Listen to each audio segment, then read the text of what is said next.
안녕하세요. 저는 서울에 살고 있는 27살 여자예요. 좋은 의도로 글을 쓰는 게 아님을 먼저 밝히며 너무 쪽이 벌려 하소연할 곳이 없어 사연을 적어 보냅니다. 꼭 사연이 채택되었으면 좋겠어요. 인생 선배님들의 진심 어린 좋은 댓글도 필요로 하고요. 저는 한마디로 사고쳐서 결혼한 케이스입니다. 대학교 2학년 때 임신을 하게 되면서 학교를 휴학하자마자 결혼을 했고요. 그 후 대학은 어찌저찌 졸업을 하긴 했으나 애를 낳고 나서부터는 애를 키우고 산 기억밖에 없네요. 그래도 결혼 6년 차라며 예전만큼 낯설어 힘들어하는 일은 없고요. 제가 사연을 적게 된 이유는 애 키우는 게 힘들거나 유별나서가 아닙니다. 주제 파악을 하지 못하는 제 젊은 시어머니 때문이죠. 미리 말씀드리자면 저희 시어머니는 정말 어리세요. 저도 사고를 쳐서 아이를 낳기는 했지만 저희 시어머니는 저보다 더 어린 나이였던 19살에 사고를 치고서는 남편을 낳으셨답니다. 남편이랑 제가 1살 차이니까 시어머니는 저랑 19살밖에 차이가 나질 않으셨어요. 그러니까 아직 반백살도 살지 않으신 젊은 어머님이셨답니다. 제가 임신을 했었을 적에 어머님은 본인도 아이를 일찍 낳았는데 아무런 문제가 없이 잘만 키우고 살았다며 적극적으로 저를 위로해 주셨어요. 지금 당장이야 앞이 막막하고 큰일이 난 것처럼 느껴질 테지만 아이를 낳고 살아가다 보면 이게 얼마나 별일이 아니었는지를 알게 될 거라며 좋은 덕담도 많이 해주셨고요. 당장에 저희 부모님으로부터 원망과 미움을 사고 있었던 저는 위로해 주시는 어머님이 정말 신적으로 느껴졌었답니다. 꼭 성모 마리아를 보는 듯이 시어머니를 바라볼 때면 어머님 등 뒤에서 빛이라도 나는 듯 했어요. 그 정도로 저는 어머님이 좋았었답니다. 그래서 결혼을 하고 처음 2년 정도는 시댁에서 지낼 요랑으로 시댁에서 학교살이를 시작했었는데요. 너무 가까이 그리고 매일같이 서로 얼굴을 보며 살아서였을까요? 저는 슬슬 시어머니에 대한 실망이 커져갔고 그도 모자라 부끄럽기까지 하며 뭔가 수모를 견뎌내야 했답니다. 수모 따위를 안 겪고 살려고 해도 어머님이 자꾸 일거리를 만들어내시는 바람에 제가 민망스러울 수밖에 없는 상황들이 연속해서 일어나곤 했어요. 예를 들면 같이 사는 내내 장이라도 보러 갈 때면 어머님이랑 제가 꼭 같이 집을 나섰거든요. 식구가 늘어났기에 어머님 혼자 나갔다가 장바구니를 들고 오는 게 무리여서 제가 선뜻 도와드리고자 함께 나선 것이었습니다. 그런데 정말 전 태어나서 이렇게 목소리가 큰 사람을 처음 봤어요. 목소리뿐이게요. 뭐든 자기 주장이 맞다며 큰 소리로 떵떵거리며 우겨대는데 이렇게 고집이 센 사람은 정말 살다 처음이었습니다. 시장에서 사장님이 물건에 대해서 설명을 하면 어머님은 늘 의심이 가득한 표정으로 쳐다보면서 아닐 텐데, 아닌데, 그렇게 안 보이는데 라는 대답으로 싸움을 거셨어요. 본인이 시장 사장님보다 물건에 대해서 아는 게 더 많다고 생각을 하신 거죠. 그러면 사장님은 국내산을 국내산이라고 해도 뭐라 하고 국외산을 국외산이라 해도 뭐라 한다며 저희 시어머니랑 격양된 채로 말씀을 나누셨고 그 끝은 늘 싸움이었습니다. 한마디로 시장 바닥에서의 싸움이었죠. 시비는 누가 봐도 저희 시어머님이 먼저 거신 것이었고요. 매번 장을 보러 가는 매주 혹은 격주마다 이런 일이 생겼습니다. 그쯤 되면 시장 입구에서조차 서 있는 게 쪽이 팔려서 안 갈 법도 한데 저희 어머님은 창피한 것 하나 없다며 아주 당당하게 시장으로 직진을 하셨어요. 오늘은 좀 다른 곳으로 장을 보러 가실 법도 한데 바로 저번 주에 말싸움을 한 시장 아주머니가 계신 곳으로 또 장을 보겠다며 직진을 해서 가시더라고요. 그 덕에 온 시장 사장님들은 저희 어머님을 무슨 원수 보듯이 쳐다를 보셨고 괜히 옆에 서 있던 저도 같이 회기는 것도 같은데 장보러 나서는 길이 그보다 끔찍할 수는 없었답니다. 언제까지 이러고 살 수 없다 싶은 마음에 몇 달 이 짓을 겪다가 그 후엔 저 혼자 장을 보러 나가기 시작했어요. 아예 어머님께 말도 없이 나가서 한 주 동안 먹을 장을 혼자서 사올 때도 있었고요. 그렇게 나름 저만의 노하우를 쌓아가면서 진상을 부리려는 어머님을 제 선에서 차단해가는 법을 터득했습니다. 하지만 그걸로 끝이었음 제가 분가를 하지도 않았을 거예요. 그 밖에 동네 이웃들한테도 별소리가 아닌데 층간소음이라며 집에서 쓰는 빗자루를 들고 쳐올라가질 않나. 집 근처에 산책로가 있는데 담배도 안 피우면서 어디서 가래가 그렇게 나와서는 계속 퇴퇴하고 뱉어버리시질 않나. 집 앞에 버려야 하는 쓰레기 봉지를 다른 빌라존에 버렸다가 카메라에 걸려서 경찰이 출동하질 않나 그 밖에 뒷목 잡게 만드는 진상짓을 너무 많이 부리셔서 동네 관할 경찰관들 중에서는 저희 어머님을 모르는 분이 없었답니다. 저랑 저희 남편 그리고 시아버지는 무슨 잘못을 저지른 것도 아닌데 오고 가는 사람들한테마다 고개를 숙여 사과를 하는 게 버릇이 되다시피 했고요. 참 별별 꼴을 다 보고 나서야 제가 학을 떼듯이 분가를 하겠다고 선포를 했고 남편도 아이한테 나쁜 영향을 줄까 겁이 난다며 바로 동의를 하곤 집을 나왔어요. 그렇게 따로 나와서 산 지가 올해로 4년 차입니다. 용케도 버텨낸 2년이었고 그 시간 때문에 저는 시어머니에 대한 저의 선입견을 아직 다 고쳐내지 못한 중이었어요. 겨우 거리를 두고 사는 중이었고 집이 멀던 이유로 어머님은 저희가 먼저 찾아뵙지 않는 이상 제 발로 만나려고 하지는 않으셨어요. 다만 평소에도 아이 사진 좀 보여달라는 연락을 자주 해오셔서 대면대면 함에도 불구하고 카톡 연락을 꾸준하게 하며 지내고 있었습니다. 유치원 입구 앞에서 친구들과 밥 먹는 모습으로 혹은 앞에서 걸어가고 있는 뒷모습 등등 구체적인 모습을 하고 있는 사진을 원하시는 바람에 저는 늘 시어머니의 입맛에 따라 사진을 찍는 게 버릇이 되다시피 했어요. 하여간 까다롭기로는 정말 1인자셨고 남이 불편해하거나 기분 나빠할 것이라는 배려 따위는 전혀 해주지를 못하셨습니다. 그러니 가장 가까이 있는 사람 중 하나인 제가 피해를 가장 많이 보는 피해자가 되곤 했죠. 지금껏 결혼해서 살며 시어머니에 대한 얘기를 늘어놓자면 정말 한 트럭인데요. 불과 지난 5월 시어머니가 차를 뽑게 되면서 전보다 더한 진상살이가 시작되었답니다. 어머님께서는 기존에 조그마한 자가용을 가지고 계셨으나 사고를 내신 이후로 시아버지가 다시는 운전하지 말라며 그걸 폐차시켜 버리셨어요. 먼저 들이받고는 잘못이 없다며 배째라를 시전하다가 온 가족들이 출동해서는 블랙버스를 보고서 상대편 차량 주인분께 열심히 사과를 했었더랬죠. 그때 기억으로는 시어머니 또래 운전자분만 보면 횡단보도를 건너다가도 못 건널 것 같고 마트에서 마주쳐도 흠칫거리곤 합니다. 저희 어머님 생각이 나서 말이죠. 오죽했음 시아버지께서도 차를 폐차시키셨을까 싶은 마음이 들며 충분히 이해가 갔고 그 이후 암묵적으로 시어머니께서는 다신 운전을 하지 못하시는 줄 알았는데요. 글쎄 시어머니가 온 가족들에게 비밀로 하고는 차를 뽑아오신 거예요. 중고차를 어디서 구매하셔서 말입니다. 친한 지인분 아들이 초보운전용으로 타고 다니던 차를 판다고 해서 그걸 덜컥 사셨다는 거예요. 결국 그 바람에 어머님은 다시 차를 몰게 되셨고 저는 어머님의 조수석에 앉아 시어머니를 감시하는 역할을 맡게 되었답니다. 시아버지랑 남편이 부탁을 하셨거든요.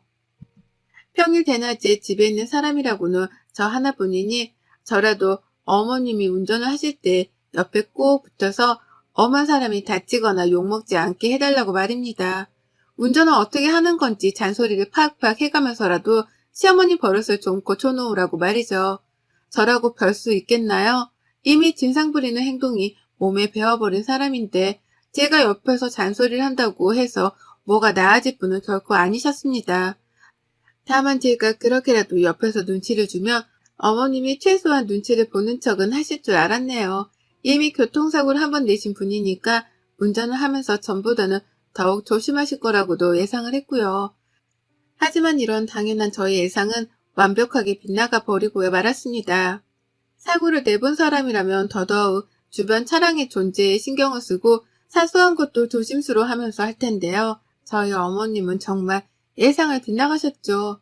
인도 앞에 서 있으면서 멀쩡히 인도를 지나가는 사람한테 빨리 지나가라고 클락선을 울렸던 날엔 저 진짜 조수석에서 쥐구멍이라도 숨고 싶었어요. 지나가는 행인이 여학생이니 망정이었지 어디 깡패라도 지나갔다가 그 꼴을 당했으면 가만히 있었을까요? 그런 생각을 하니 진짜 조수석도 앉아있을 곳이 못 되었습니다. 하지만 이게 끝이 아니었어요. 사고를 냈었으니까 내가 이제 절대로 과속은 안 할 거야. 라고 하면서 느리게 가속 페달을 밟으셨는데 그게 어찌나 느리던지 오고 가는 주변 차량들의 진로까지 방해를 한 겁니다. 그래서 제가 조금 빨리 가거나 아니면 아예 빠져서 비켜주라고 말씀도 드려봤지만 어머님은 이렇게 대답을 하셨죠. 지들이 알아서 가겠지. 라고요. 뭘 말씀드려도 자기 알 바가 아니라고 귀를 닫으셨습니다. 오고 가는 차량들이 운전을 똑바로 하라면서 클락션을 내내 울리는데도 아랑곳하지를 않으셨어요. 오히려 귓다갑게 자꾸 빵빵거린다면서 한 분은 창문을 열고 가운데 손가락을 찍혀 올려 버리셨습니다. 아, 그때 그 순간은 정말 제 인생 최악의 날이었습니다. 온 차들이 저희를 지켜보는데 작은 차 안에 운전자가 당당하게 가운데 손가락을 찍혀 올리니 저 멀리 있던 차량의 아저씨까지 창문을 열고는 소리를 지르셨어요. 운전 똑바로 하라고 말이죠. 흔히들 들어봤죠? 아줌마가 집에서 밥이나 차릴 것이지 왜 나와서 운전을 하냐는 말입니다. 전 이런 얘기가 90년대나 일어나는 말인 줄 알았는데요. 저희 시어머니 때문에 한 번도 아니 여러 번을 들었답니다. 운전 똑바로 할 거 아니면 집에 가 밥하라 소리를 귀에 딱지가 나도록 들었네요. 그 바람에 제가 시어머니를 부여잡고는 도대체 왜 이렇게 운전을 하는 거냐면서 미치도록 화를 낸 적이 있었어요. 도무지 화끈거리는 얼굴을 도로 위에서 들고 다닐 수가 없으니 이렇게 운전을 할 거면 차라리 내려달라고 말이죠. 그러자 저희 어머님 버스서는 정류장에 떡하니 들어가서는 저를 내려주시더라고요. 그리고는 창문을 내려서 어디 버릇없게 시어머니한테 내려달라 말아야 내가 네 개인 택시기사냐? 라고 욕을 쏘아대셨답니다. 버스를 기다리는 승객들이 와르르 서 있는 정거장이었는데요. 모두가 저와 시어머니의 싸움을 목격했어요. 어머님은 욕만 남기고 호련히 그 자리를 떠나셨고 저는 혼자 남아 떠나가는 시어머니의 차량을 지켜보며 붉어진 얼굴을 숨기고 가느라 애먼 머리카락만 잡아 뜯었네요. 혹시나 아는 사람이라도 만날까 싶어서 두근거리는데 내가 언제까지 이러고 살아야 하나 싶어 숨이 턱 막히기도 했습니다. 그러나 결국 언젠가 사고 칠 거라고 예상했던 어머님이 치고야 마셨어요. 고 기다리던 그 사고를 정말로 쳐내신 겁니다. 그날따라 왠지 시어머니랑 차를 같이 타고 싶지 않았는데 어머님이 애사진을 보여달라고 전날부터 닥달을 하시다가 자연스럽게 시아버지가 병원을 가셔야 한다고 말씀을 하셨어요. 어머님 혼자 가는 거라면 제가 그냥 알아서 가라고 했을 거지만 시아버지가 가신다고 하니 괜히 신경이 쓰이더라고요. 그래서 애를 유치원에 보내놓고 시어머니 댁으로 찾아뵈었습니다. 시아버지께서는 나가는 순간부터 시어머니 차를 타기 싫다면서 입이 대빨 튀어나오셨어요. 몰래 차를 산 것도 모자라 운전을 계속하고 다니신다고 생각을 하니 화가 나셨는지 문 앞에서 시위를 하며 운전을 자기가 하겠다고 몰아세우셨습니다. 하지만 결국 저희는 시어머니가 운전하는 차에 올라탔어요. 시어머니의 고집을 말릴 수 있는 사람은 아무도 없었으니까요. 그렇게 저희는 함께 병원으로 출발을 했습니다. 다소 불안한, 하지만 일단 가벼이 마음을 먹고 차에 올라탔는데 한 15분쯤 갔을까요? 지금도 그때 생각만 하면 식은땀이 순간 스쳐 흘러내리네요. 아버님이랑 대화를 나누며 최대한 긴장하시는 아버님의 마음을 풀어드리고 있던 그 찰나 갑자기 쾅 하는 소리와 함께 세 사람 모두가 앞쪽으로 쏠렸습니다. 시어머니가 꼬리타기를 하며 바뀌고 있는 신호를 따라 우회전을 하시다가 신호를 따라 정상적으로 출발을 한 차량과 부딪혔습니다. 근데 또 웃겼던 것이 그런 상황이면 저희가 모두 다 충격을 받아 오른쪽으로 쏠려야 했는데 시어머니가 운전을 요상하게 하면서 우회전을 하시다가 그대로 앞부분을 다른 차와 들이박은 거예요. 그래서 모두가 충격을 받자마자 앞쪽으로 쏠렸던 것입니다. 사태 파악을 하느라 한참의 시간이 걸렸고 누가 봐도 우리의 잘못이란 건 알았는지라 아버님과 저는 뒷목을 잡으면서 할 말을 잃었어요. 둘 다 결국 또 터졌구나 하는 마음으로 허망하게 시어머니를 노려보며 서로를 챙겼습니다. 근데 시어머니는 이번에도 당당하더라고요.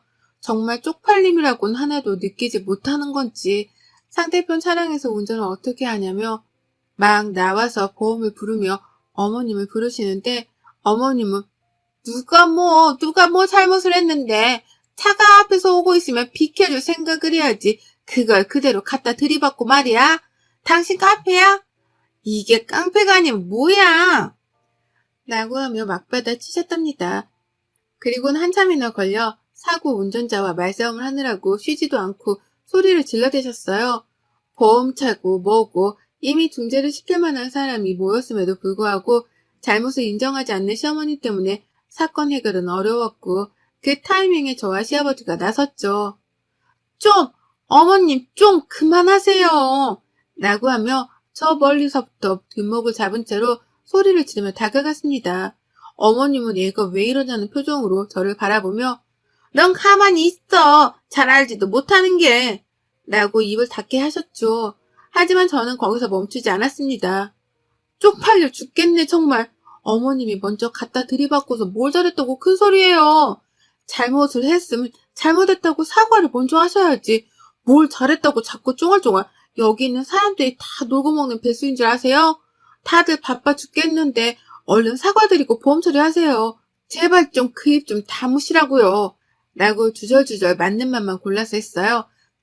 그러자 상대편 운전자뿐만 아니라 뒤늦게 온 경찰까지 다행이다 싶은지 네 어머님 진정하시고요. 라며 시어머니를 더 타일러보고자 했죠. 이제야 해결이 되나 보다 싶어 말이죠. 하지만 어머님은 거기서 그치지 않은 채 오히려 며느리가 자신의 편을 들지 않는 것에 화가 나서는 그 분풀이를 상대방 운전자한테 하셨습니다. 살짝 욕이 올라왔다가 결국 튀어나와 뱉어졌고 그 바람에 빡쳐버린 상대 운전자분이 결국 용서는 없다며 서로 고성방가를 오가며 피 터지게 말싸움을 했습니다. 그리고 전 그 상황에서 시아버지고 뭐고 아무것도 보이질 않았고요. 그저 죄 없는 사람이 피해만 보지 않았으면 하는 마음에서 경찰분께 이실직고를 했답니다. 시어머니가 100% 잘못을 한 거고 내가 뒤에서 다 목격을 했다고 언제든 증인이 필요하면 불러달라고 전화번호까지 남겼어요. 그리고는 그 상황을 얼른 벗어나야겠다며 오만 사람들이 지나가며 쳐다보고 있던 사고 현장을 혼자서 벗어났습니다. 정말 지옥과도 같은 시간이었네요. 시어머니는 제가 한참 멀리 떨어져 가고 나서야 며느라, 야, 너 어디 가?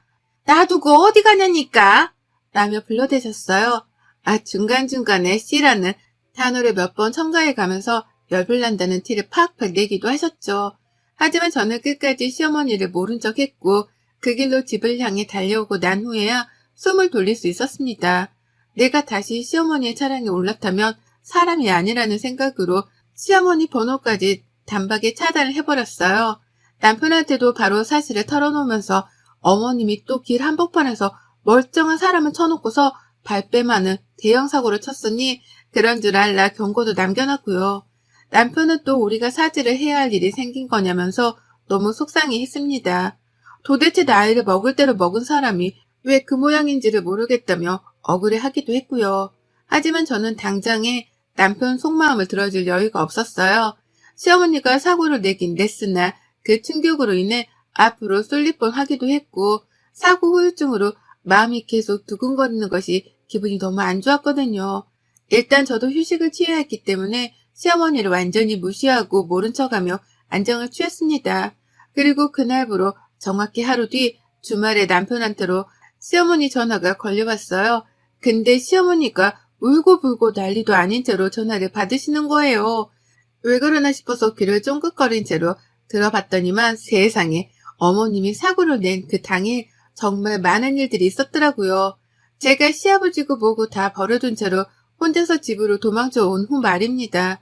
제 딴에는 시어머니를 모른 척하며 무시하기 위해서 혼자 도망을 쳤던 건데요.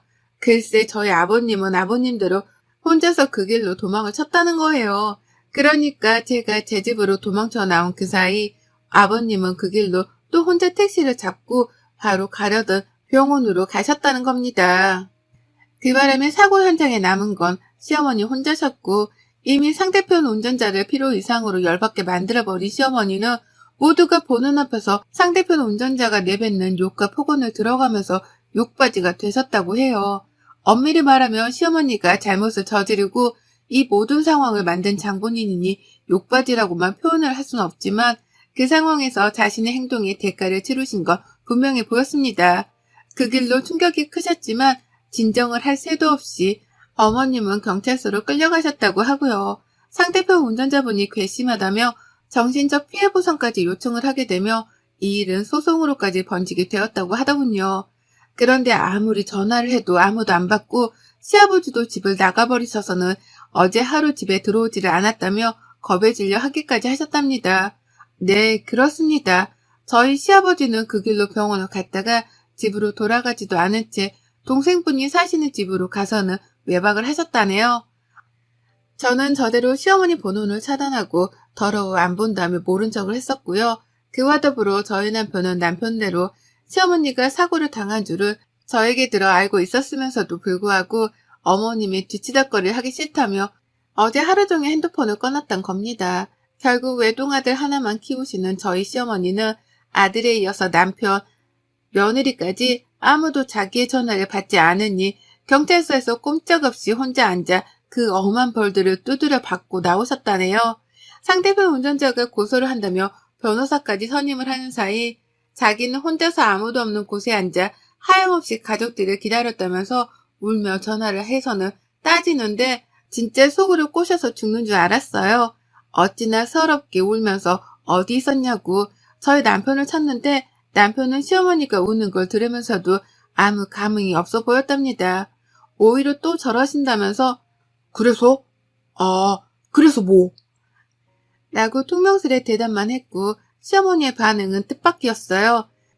그렇게 남들한테는 진상이란 진상짓을 잘도 부리더니 자기 아들한테 받는 무시와 멸시는 참기 힘드셨던지 더욱 크게 웃으며 대답하시더라고요. 내가 잘못했어. 내가 잘못한 거야. 다시는 안 그럴 거야. 라는 말과 함께 목이 빠져라 울고불고 난리도 아니셨어요. 생전 처음으로 시어머니 입에서 잘못이란 말이 튀어나왔고 그 말에 퍽 놀란 저희 부부는 다소 난감하긴 했으나 이때라도 버릇을 단단히 고쳐드려야겠다는 생각에 일단 전화는 끊어버렸습니다. 진짜 잘못을 했다고 생각하면 법적 조치도 달게 받으라는 말씀을 남긴 채 말이죠. 결국 진상 부리기 좋아하는 우리 어머님은 민폐 운전의 끝판왕을 선보이다가 피해자한테 욕이란 욕도 먹고 고소도 당하고 경찰서도 끌려간 걸로도 모자라 자식 배우자 며느리한테 무시까지 받는 최악의 결말을 맞이하셨답니다. 지금도 시아버지는 동생분 집에 계시면서 집으로 돌아갈 생각을 안 하고 계시고요. 저희 부부는 시어머니 연락을 일절 무시하며 버티고 있어요. 어떻게든 혼자 해결을 하게 만들어야지만 깨닫는 게 있을 거라면서 최선을 다해 어머님 연락을 끊어내는 중입니다. 뭐 어쩌겠어요. 평소에 잘 행동하고 살았음 이렇게까지 모른 척 하진 않을 텐데 이게 다 어머님이 뿌린 대로 거두고 있는 거죠 뭐. 여러분의 생각은 댓글로 남겨주세요. 오늘도 시청해 주셔서 정말 감사합니다.